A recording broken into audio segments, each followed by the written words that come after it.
Hi everyone, Tyler Mannion here, NPC and IFBB Pro League Vice President. And this will be your Mr. Olympia recap for Classic Physique. First, I want to say what an amazing division Classic really is. I mean, if you look at these athletes, anybody that placed top 15 in the world is so elite. This is definitely our deepest division that we have in the whole pro league by far. Also, obviously, a quick congratulations to Chris. You know, the best that's ever done it in Classic. And just an amazing representative of bodybuilding. You know, no one's going to touch what he's done anytime soon. So thank you for everything you've done for the NPC and IFBB Pro League. And now we'll get into breaking it down, because I think what made this competition so exciting is for the first time since he won, Chris got pushed very, very hard by a competitor in Mike. So first up is the front double bicep pose. So Chris always has a very, very strong front double bicep. You know, he's improved his arms over the years. He has a great taper into a nice small waist,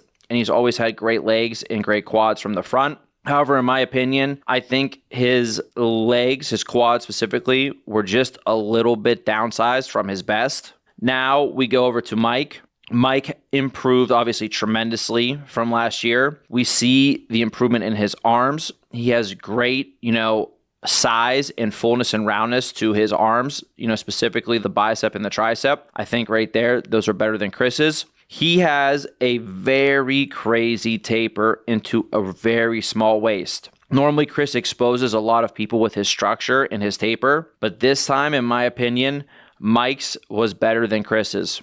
Wider lats into a little bit of a smaller waist. And then we go down to the lower body. And I would venture to say that Mike probably has the best quads in Classic Physique right now, which is no small feat with how good some of these guys' legs are. But his quads are separated. He has a very pronounced sweep. The development that he has there is next level. And the overall balance, upper to lower body, is very, very good. And he brought very good conditioning to this show as well. So for me, I actually gave the front double bicep pose to Mike. Next up is the side chest pose. The side chest is obviously Chris's strongest pose, in my opinion. It's always been. Normally, Chris blows everybody out completely with this pose. I think, for Mike, he has a side leg that is actually very comparable to Chris's. Chris's side leg is normally more detailed and much, much bigger than everybody else's that's been compared to him. Mike hangs in there with him in this department. Now, I still think Chris's is better, but Mike is hanging in for sure. The outer arm detail on Chris is great. Outer arm and shoulder. Chest is full and striated. Mike improved his outer arm and shoulder a lot. You see his chest also improved. I think he did enough to hang with Chris in this pose, but still Chris takes this pose just because he's very, very overwhelming in this pose. But Mike still looked great. If he can improve from this year to next year, all the improvements that he made in this pose, it could be a very, very dangerous pose for him going forward. Next up is the back double bicep pose. And in my opinion, this was the closest pose between these two guys. Upper body wise and back wise, I think Mike had the better back. You saw the thickness, the separation, and the detail. Great arms and shoulders here in this pose. Chris's back has obviously improved over the years, but his width was not as good as Mike's. And also, which has always been something that I thought he could improve, which would be the thickness to his back. So upper body wise, Mike takes the lead here. But now we go down into the lower body, and Chris has tremendous leg width, tremendous detail through the hamstrings, and really great conditioning. I think Mike's conditioning actually might have been just a touch better, but his leg width and the detail and the size to his hamstrings don't really compare that great with Chris's. Overall, this pose was hit a bunch. For me, it was really, really a toss-up, but at the end of the day, I think when Chris is able to hit the back double correctly, I still barely gave the edge to him, which would make this 2 poses to 1 right now for Chris. The next pose is the abdominals and thigh pose. For Chris, always has a good ab and thigh, whether he's crunched down on the abs or in the vacuum. His vacuum is obviously extremely impressive. He's always had good abs, but they could be deeper and blockier for sure. Again, I told you I think his quads were just a little bit downsized from the front this year as well. Now for Mike, we see he has very, very good abs, very symmetrical, very detailed, very separated. Good detail all throughout the abdomen, a nice taper flowing into his nice small waist, and crazy, crazy quads from the front.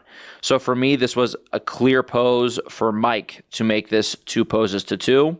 Last up would be the favorite classic pose. And for me, this was a decently close pose. Mike was hitting the front lat spread. I think a very, very strong pose for him. He could still use just a little bit more thickness, right? More thickness and detail to that upper chest and a little bit more roundness to the delts, but still with his crazy taper and crazy legs, it's still a very impressive pose. For Chris, he was hitting his one arm overhead, one arm front double bicep pose. You see he has the crazy taper. The arm that he flexes is definitely his better arm, so the bicep and the inner arm still looks good there. Go down into the lower body. While the legs might be downsized a bit, they're still good. The leg he has forward is more separated. We see the detail and everything there. Very, very good overall balance to him in this pose. And for me, he does a really good job of showing off his strengths, and we don't really see any weaknesses here, what it's all about for favorite classic pose. And that's why I would give this pose to Chris to make it 3 poses to 2. But overall, extremely close show. Chris did a great job of still grabbing a hold of the title. And Mike really made a statement for himself in this division as someone not to be messed with going forward now that the crown is vacant. In third place, we had Urs. I think Urs showed up and improved a lot over what we were seeing out of him. I think he was basically kind of stagnant, wasn't really improving over like the last year and a half. He came back and showed, in my opinion, major improvements. One thing he needed to work on is his arms. I still think they can get better, but they showed massive improvement. You can see the arms and the side chest here.